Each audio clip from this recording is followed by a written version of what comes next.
दोस्तों आज का ये video disease and treatment series का है, जिसमें जानते हैं बीमारी के बारे में, बीमारी के लक्षण और डॉक्टर के द्वारा पार्टिकुलर बीमारी में क्या ट्रीटमेंट प्रेस्क्राइब की जाती है। इस वीडियो में जिस बीमारी के बारे में जानने जा रहे हैं वह है टाइफाइड फीवर, जिसको आंत्र ज्वर, एंटेरिक फीवर, मियादी बुखार और इंग्लिश भाषा में टाइफाइड कहते हैं। इसी की पूरी डिटेल बहुत ही आसान भाषा में विडाल टेस्ट के साथ जानेंगे, इसलिए इस वीडियो को दोस्तों अंत तक देखें। दोस्तों टाइफाइड एक बैक्टीरियल रोग है जो साल्मोनेला बैक्टीरिया के कारण होता है। Salmonella gram negative bacillus bacteria होता है। साल्मोनेला बैक्टीरिया दो प्रकार के होते हैं जो बुखार करता है। बुखार का मतलब नॉर्मल फ़ारेनहाइट से ज्यादा शरीर में जलन या गर्माहट महसूस होती है। पहला है साल्मोनेला टाइफाइड, जिन्हें हम यस टाइफी कहते हैं।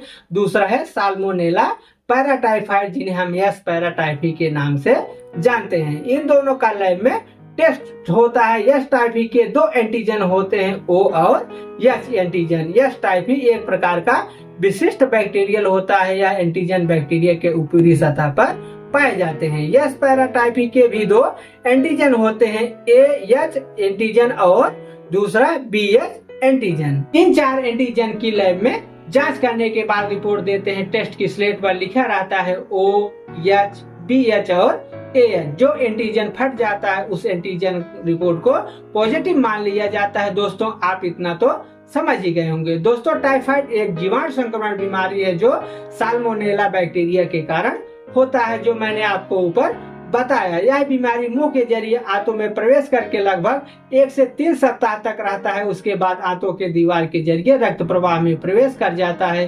खून से ये टाइफाइड बैक्टीरिया अन्य ऊतकों और अंगों में फैलकर कोशिकाओं के अंदर छिप जाते हैं, जो शरीर को संक्रमित करते हैं। टाइफाइड बुखार सामान्य तौर पर बरसात के दिनों में ज्यादा फैलता है, क्योंकि बरसात में जहां गंदा पानी रुका रहता है संक्रमण वहां ज्यादा होता है। कभी कभी मल मूत्र त्यागते हैं और हाथों को साबुन से अच्छी तरह नहीं धुलते हैं। दूषित पानी पीने और दूषित भोजन के साथ साथ टाइफाइड से संक्रमित व्यक्ति का जूठा खाना, खराब स्वच्छता बनाए रखना, संक्रमित के साथ निकट संपर्क बनाना और दूषित क्षेत्रों में बार बार यात्रा करने से भी टाइफाइड का कारण बन सकता है। दोस्तों टाइफाइड के रोगियों में बैक्टीरिया प्रवेश करने के लगभग 1 से 3 सप्ताह के बाद लक्षण या सिम्टम दिखाई देते हैं, जैसे ठंड लगना, पेट में दर्द, कब्ज, दस्त, सिर दर्द, तेज बुखार, थकान, भूख में कमी, शरीर में दर्द, घबराहट, चिड़चिड़ापन और कभी कभी गर्दन पर रोज स्पॉट्स हो जाते हैं। लेकिन बुखार सुबह थोड़ा नॉर्मल रहता है, लेकिन रात में अचानक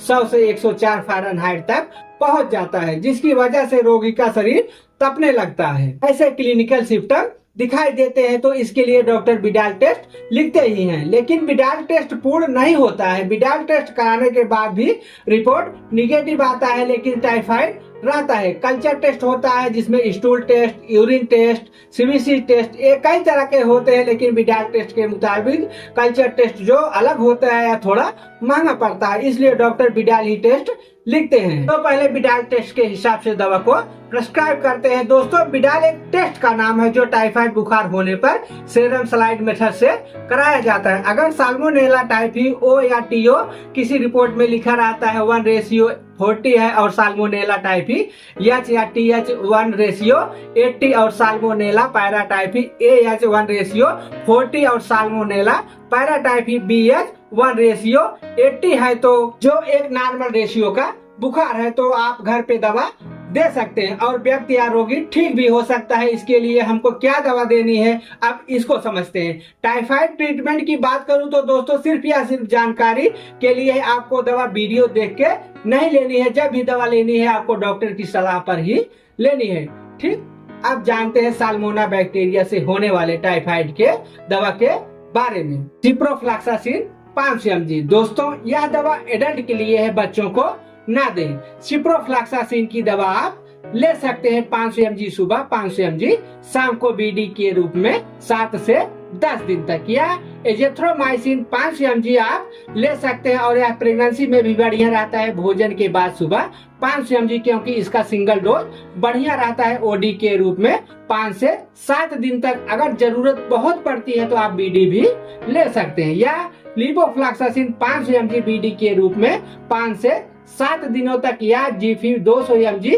बीडी आप ले सकते हैं 7 से 10 दिन तक। चारों एंटीबायोटिक दवा है, इनमें से कोई एक एंटीबायोटिक आप दवा ले सकते हैं जरूरत के हिसाब से। फीवर की वजह से शरीर में दर्द होता है, इसके लिए आप कॉलपॉल 650 mg दर्द के अनुरूप टीडीएस या बीडी आप ले सकते हैं। बुखार की वजह से शरीर में कमजोरी आ जाती है, इसके लिए आप मल्टीविटामिन कैप्सूल बीकासूल या बीकोजिन आप कोई एक ले सकते हैं ओडी के रूप में। फिर है आपका एसिलैब 150 mg, इसको लेते हैं कब्ज को दूर करने के लिए। अब एक बार प्रिस्क्रिप्शन को देख लेते हैं। सिप्रोफ्लॉक्सासिन 500 mg, कॉलपॉल 650 mg, एसिलैब 150 mg इसको लेंगे बीडी के रूप में। फिर है आपका बीकासूल, इसको आप लेंगे ओडी के रूप में शाम के टाइम एक कैप्सूल। ये तो बात रही अगर Widal test salmonella typhi O1 ratio 40 और साल्मोनेला TH1 रेशियो 80 और साल्मोनेला पैराटाइफी AH1 रेशियो 40 से पैराटाइफी BH1 रेशियो 80 है तो ये तब तो घर पे दवा हो रही थी। अगर विडाल टेस्ट हाई आए जैसे साल्मोनेला O और H का रेशियो 1 रेशियो 160 से लेकर 1 रेशियो 320 और साल्मोनेला पैराटाइफी AH और BH का रेशियो 1 रेशियो 160 से लेकर 1 रेशियो 320 हो गया तो आपको इंजेक्शन लगवाना पड़ेगा। इसके लिए आप इंजेक्शन ले सकते हैं जैसे मोनोसेफ 1 ग्राम में, जिसमें सेफेट्रिक्सोन कंपोजिशन है, इसके कई नाम आते हैं, आप बीडी के रूप में ले सकते हैं। अगर उल्टी भी है साथ में तो आप ओमिकाइंड आईबी के रूप में ले सकते हैं। क्या रही टाइफाइड की वीडियो, पसंद आए तो लाइक करें, सब्सक्राइब करना ना भूलें, क्योंकि हमको इससे मोटिवेशन मिलता है, आपको नई वीडियो का नोटिफिकेशन मिलता है। इसके लिए मस्त रहिए, स्वस्थ रहिए। इस वीडियो से रिलेटिव अगर आप कोई जानकारी चाहते हैं तो कमेंट अवश्य करें। फिर मिलते हैं किसी नए वीडियो में किसी नई जानकारी के साथ, तब तक के लिए जय हिंद, जय भारत।